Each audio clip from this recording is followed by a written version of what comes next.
బా ఏందమ్మా నీ ఫిష్ గొడవ అసలుకైంది మమ్మల్ని పానం తీస్తున్నావు నీ వాయిస్తూనైతే ఏందమ్మా వాగుడు కయ్యకి పిచ్చిదానికి ఎక్కువ మెంటల్ దానికి తక్కువ లెక్క వాగుతున్నది అని అనుకుంటున్నారు ఇక్కడనైతే అనుకోండి ఇంకని కానీ ఇక్కడనైతే ఫిష్ అయితే ఫ్రై చేయడానికి అయితే అన్నీ ప్రిపేర్ చేస్తున్నాను. నేను ఎలా చేస్తున్నాను అయితే మీరు చూడండి. ఇక్కడనైతే కొంచెం అయితే కారం గట్టిగానే వేసుకున్నాను అనమాట, ఎందుకంటే ఫ్రై అన్నంలో కలవాలి కదా, అందుకోసం అయితే గట్టిగానే వేసుకున్నాను అనమాట.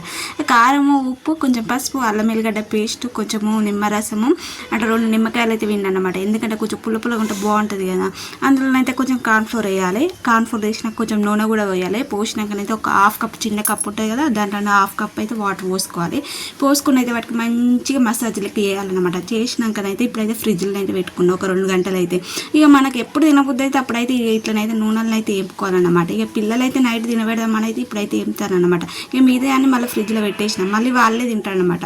ఇక నేను పులిసే తిన్నామన్నమాట మేము ఆ రోజు మొత్తం. ఇక వాళ్ళకే ఇవన్నీ. ఇక ఓకే బాయ్.